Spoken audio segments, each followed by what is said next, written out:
and welcome to the Healing for the Heart podcast.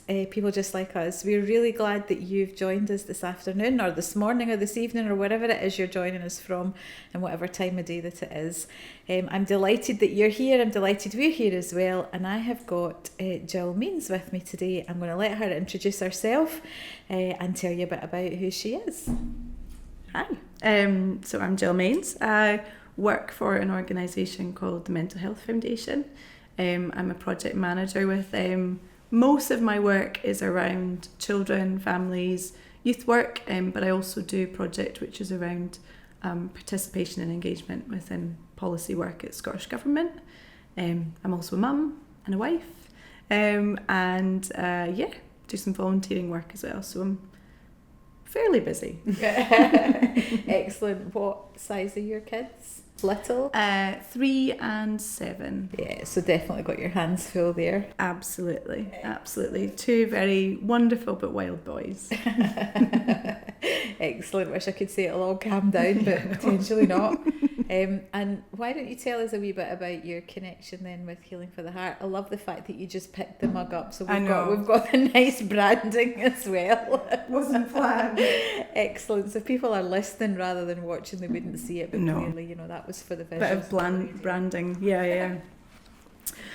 So what's my connection to Healing for the Heart? Well, there's probably both personal and professional connection there. So one of the projects that I lead is called Stressless, and we are looking at a resource for practitioners to support young people's mental health. As you know, Shona, you've been involved in that with us, which has been really great. So we've got that professional connection through the work that we've been doing together.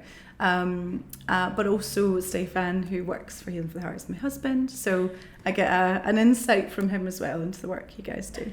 I'm not sure I want to ask about that insight into the work that we do. The work that we do is quite cold at the moment in the building, is the topic of conversation, but never mind. I think we're all getting an education in terms of what heating an office building looks like. I know, it's tricky. The moment. Yes, absolutely. So why don't you tell us a wee bit then? Now, obviously we're a mental health organisation, but you are working for a mental health organisation as well, but we do kind of different things. So we do, now you can correct me if I'm wrong in this, which is highly likely. So we very much are delivering services here, but you guys don't deliver services to the same degree anyway. Yeah, so our focus, although there is some crossover, and the focus is actually how can we look at the system and what needs to happen early on in somebody's life to perhaps prevent points of crisis happening, and the approach is different. So we work in terms of our projects and programs very much in partnership. The feeling is that although there's huge need in the mental health system, what we don't want to do as the foundation is just pop up another mental health service. As I say, not that it isn't needed, but a lot of our work focuses on what's happening within the system. How can we provide resources and training and information both to individuals but also to organisations who are meeting a lot of the people in the frontline services they deliver. So sometimes the work I've done in partnership hasn't necessarily been with organisations whose main role is to support mental health and well-being, but increasingly community-based organisations are finding that they're meeting people who are struggling, who are facing the challenges of life that are putting pressure on them as individuals and as families. So increasingly practitioners are saying to us, we don't necessarily always feel equipped to deal with some of that challenge that's coming our way, and that is increasing as a need.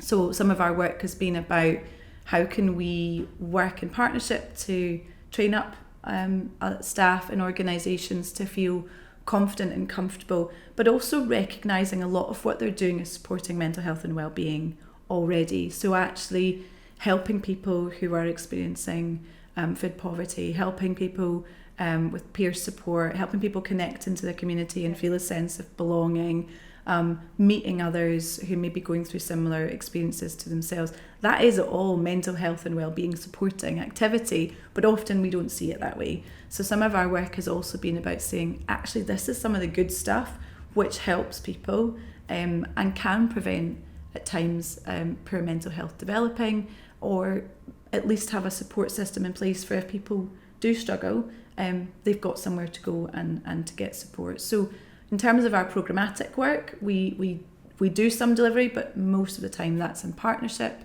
And then we also have strands of our work which are about research and understanding what are some of the circumstances that mean that some people are disproportionately impacted, and we know inequality in our society is there, and it does mean that some people have a greater chance of developing poor mental health than others. So our research often looks at who are those people and what are some of the interventions that makes a difference. Our policy arm is about how we use all of that information from our projects and our research to kind of influence what's happening at a government and at a kind of influencing what happens at a strategic level, to try and make some of those changes that we know need to take place. And then we also have a branch of our work which is about communication, our digital work, and a fundraising team as well, who make it all happen by ensuring that we've got the funds to do what we want to do. So quite a big organisation in terms of what we offer, and it's across the UK as well. Really quite all-encompassing then. Yeah, and although we're quite big in that sense, we cover the UK, we have these diverse teams. I guess that lots of charities, in some ways we also feel quite small in that we've all got lots of little bits that we do that are part of our job. Yep, so of all of that, so I'm about to go down a wee corridor here somewhere, but of all of that stuff then, what is it that really excites you? What's the stuff that you would want people to hear about? I know all of it, but obviously our connection's been on the stress list stuff. Yeah. And that, for me, that's really exciting because there's a lot of ability to be able to really make a difference with that stuff, and not just a difference in terms of children and young people, but actually a difference in terms of the people working with the children and young people. And that's kind of what I hear in all of that you're saying. Yeah. So it's when we talk about all encompassing.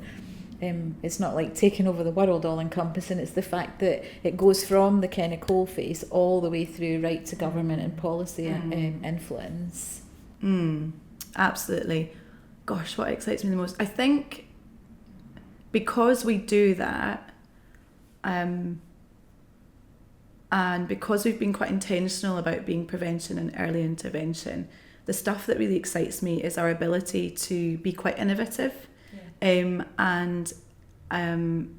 really try and take a step back sometimes because of the role that we hold, and that if you're in that place of delivering services, which I have been in my career, it's difficult to take a step back because you're in the middle of just dealing with what's in front of you and making things happen for people. And so what I get quite excited about is the fact that we have the ability to test out things that really can make a huge difference. So one of the projects that my colleagues lead is in Dundee. It's called Together to Thrive, and we are looking at trying to make a difference for neurodiverse children, or children who have a kind of potential neurodiverse concern. And rather than them sit on a CAMHS waiting list for a really long time, which we know is a huge issue, we are working with education, with CAMHS and with community-based organisations to bring families into a place where they're getting support, where parents feel like they're able to meet their child's needs, and in a system where we know there's increasing numbers of children with neurodivergence and increasing waiting lists for CAMHS. Like, the project's really exciting. We're using a task sharing model, and I feel like we're really developing a model that can change things, and we've had families go through that service and take their child off the CAMHS waiting list, which is incredible, because it's a sign that they've got the support that they need, and that often we think CAMHS is going to be the right destination, and it often is, but sometimes for families it isn't the only place to go. And so being able to be involved and watch projects develop where we really can test things out that can change things. And some of the work I'm doing is with lone parents and in the early years. And again, I'm really excited about that, because I think if we can support parents when they're right at the beginning of their journey of being a parent, then we can really make a difference, not just to them as individuals, but to their children, and the skills that they can use themselves and they can teach their children.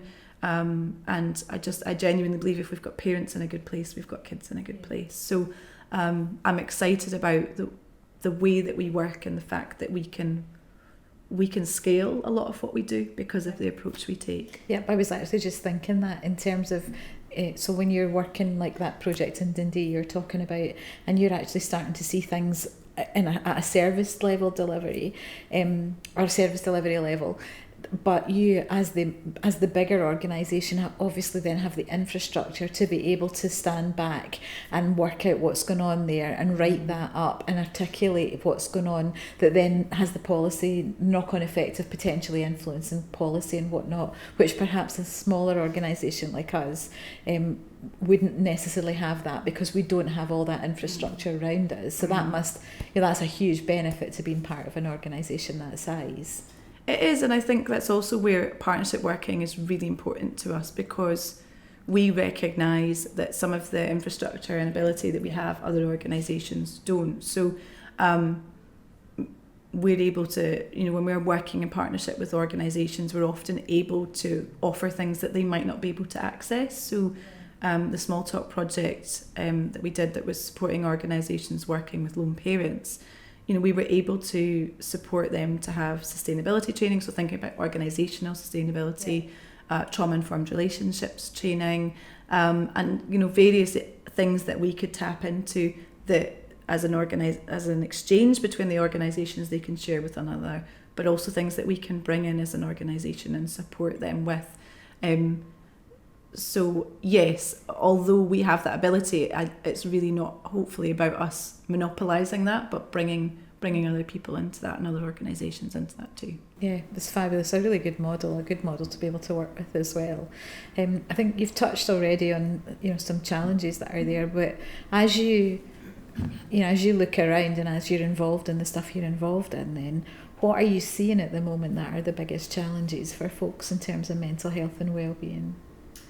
Well, my colleagues did some research that they kind of published a couple of weeks ago, and they did some modelling looking at whether the child payment that we have in Scotland, if modelled across England and Wales, could make a difference in mental health, which is a really interesting approach. So we know that poverty is a huge risk factor for poor mental health and well-being. So they were using some, fancy software that has a name I've forgotten, but they used it to model between £10 and £100 a week.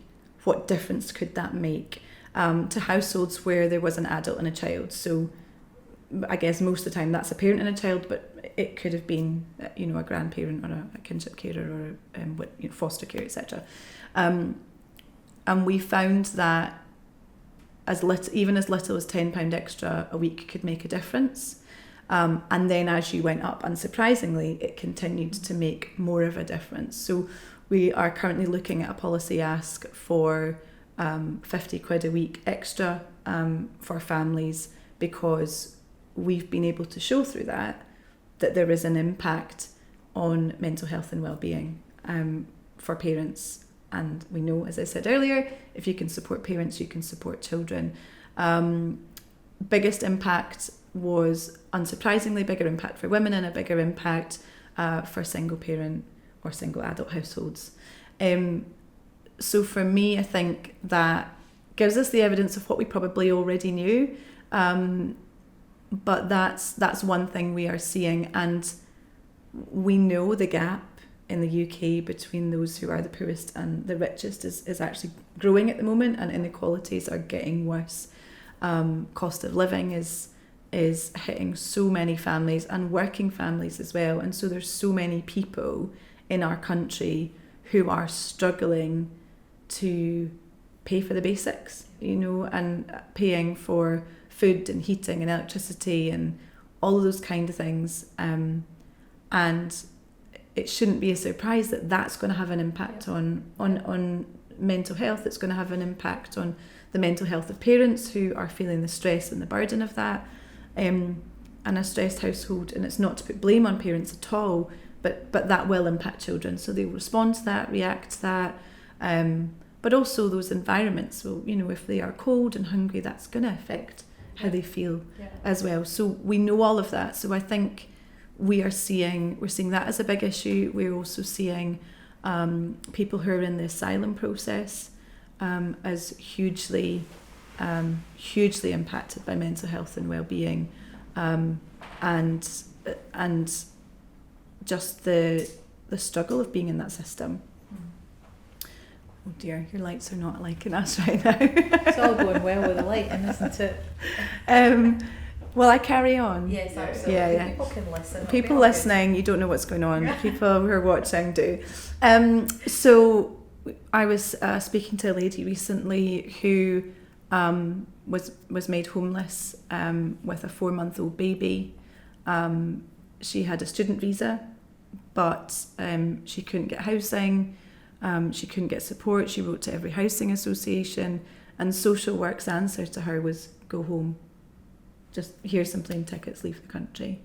And actually for her, she was, she had a tiny baby. She wanted to be here. She had a visa that, she was more than eligible to still be in this country. And the answer wasn't, let's get you a house, let's support you.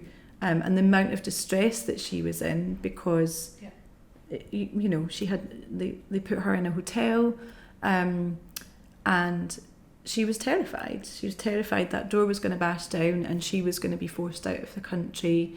A hotel you can't, trying to make up bottles, trying to set up a bed for your baby, trying to, it's never a space that's set up for somebody to live in. It's very, very isolating. And actually, she wasn't in the asylum process, so I started that conversation, but she isn't in the asylum process, but the treatment she received was horrific. And she has now been able to get a house through a housing association, and the difference that has made to how she feels and she copes and she manages and how she's able to look after her baby is huge. And that's not somebody who's in the asylum process, and that was somebody who could speak the language and really advocate for themselves. But we have a lot of people who are coming into this country who have trauma from what they have left and how they've got here, and we put them into hotel rooms and we close the door and we kind of just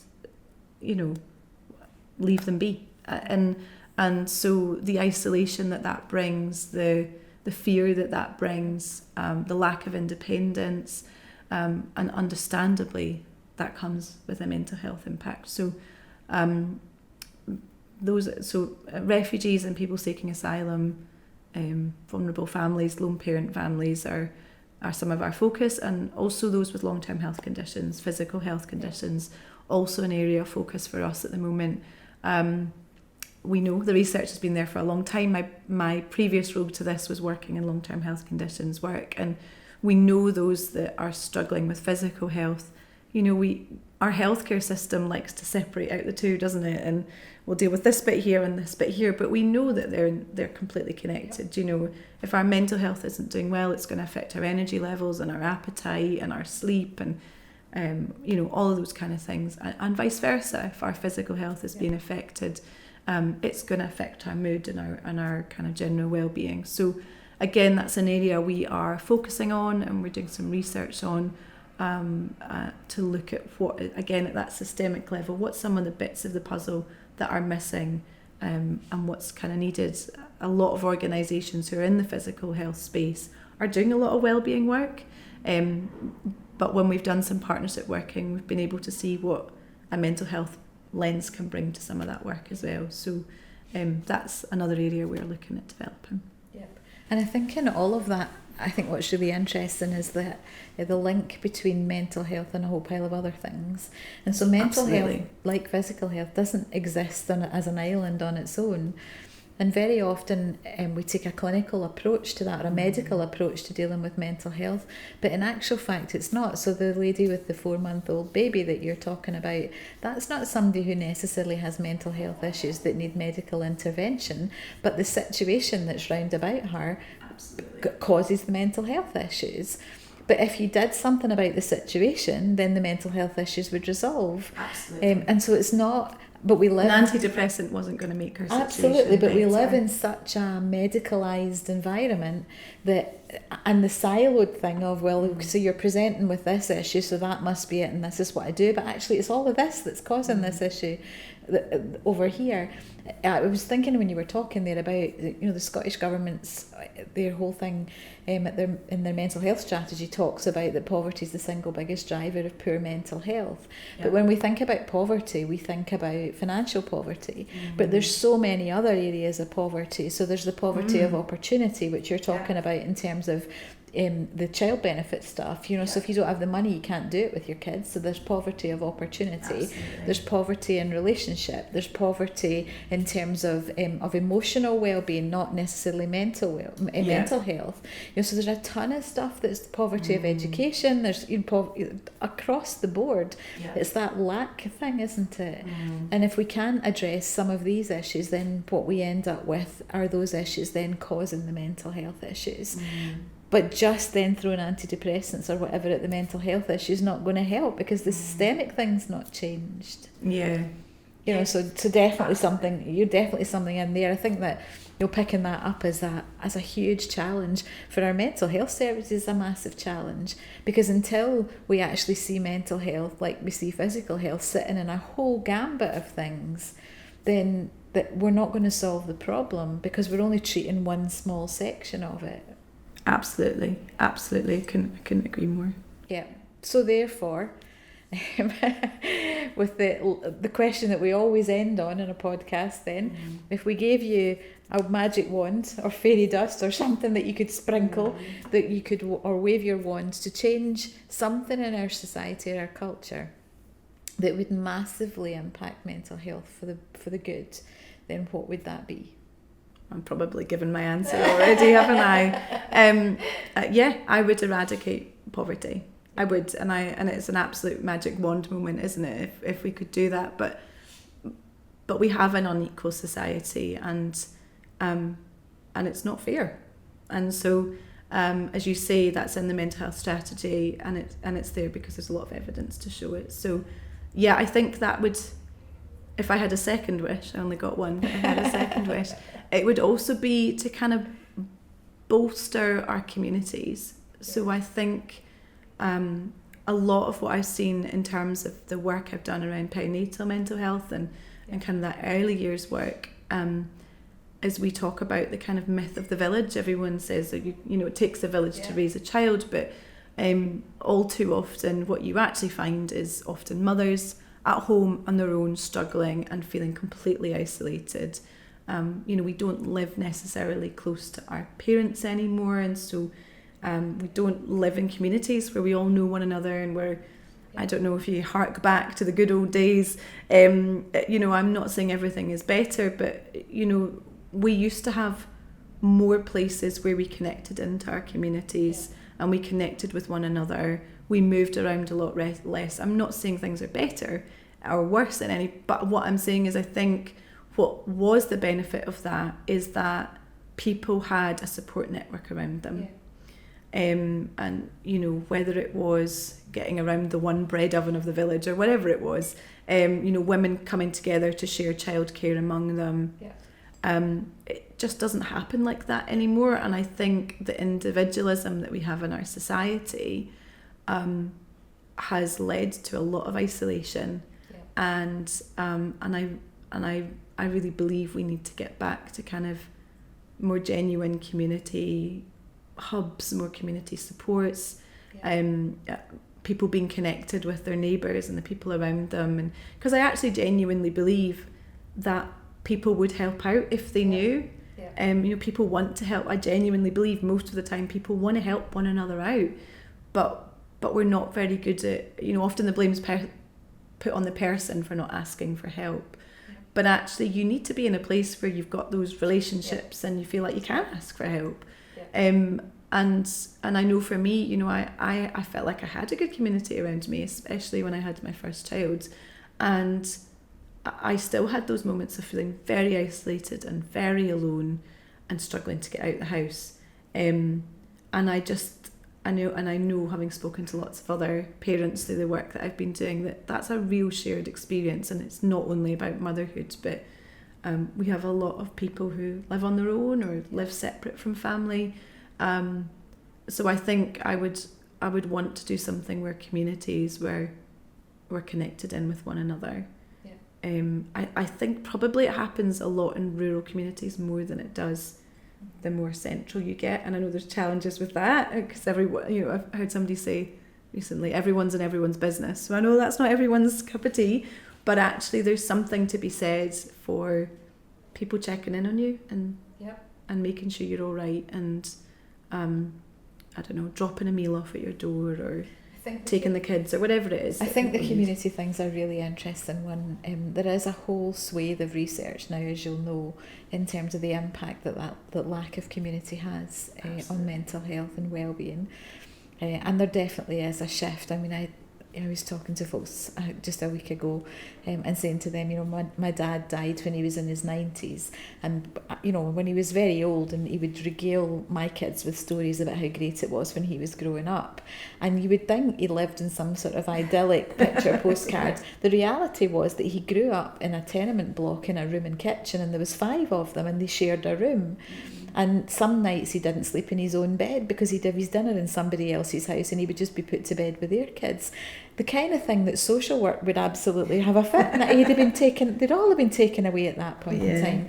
But they grew up, there was a real resilience with them because they had community. And he talked about they were all our Waynes, that's what it was. And that was the case. You know, it's that it takes a village to raise a child, but actually we were all in it together. And there was something there that actually improved people's mental health and well-being because they weren't on their own. There is definitely a massive connection between isolation and poor mental health. We know that, and it's a both and. So poor mental health will cause the isolation, but isolation will also cause the poor mental health, and they just fight with one another, don't they? And so, I think we've lost a lot of the spaces that would have been those points as well. So I guess as a parent, I'm less likely just to send my kid out and play in the street than perhaps previous generations.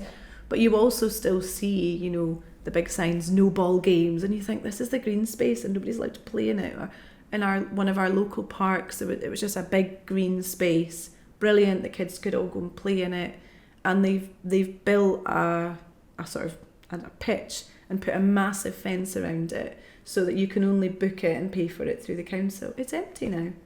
Nobody's using it, and you just think some of those green spaces where the community connected with one another and kids got to play with one another has now been taken away. So I think we have less and less of those spaces where we would naturally engage. You know, we have less libraries and less kind of hubs and community spaces where some of that would just happen quite naturally, and I think that's a real shame.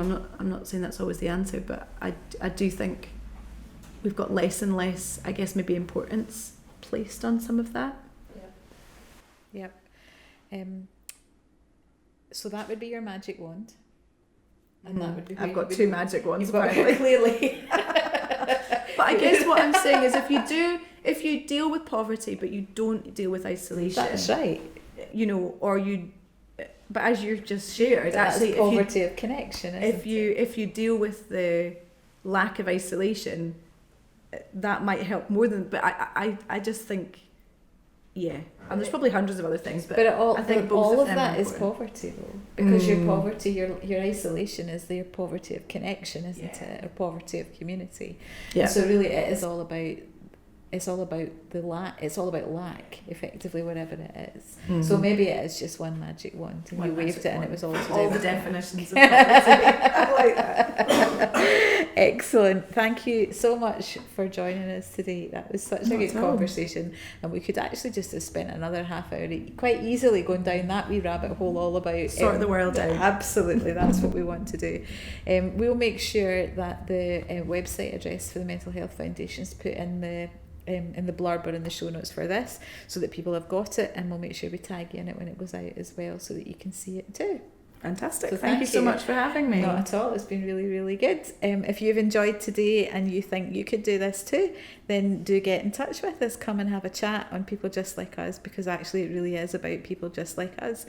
If you've got something to say about mental health and well-being, and you want to do that, whether that's in a professional capacity because it's an organisation you work for, or whether that's just in a personal capacity because you want to share your story, then we'd love to hear from you. And the details of how to do that are also in the blurb or the show notes, or whatever you want to call it, that goes out with this podcast. So thank you for joining us today, and we hope that you have a great rest of your day.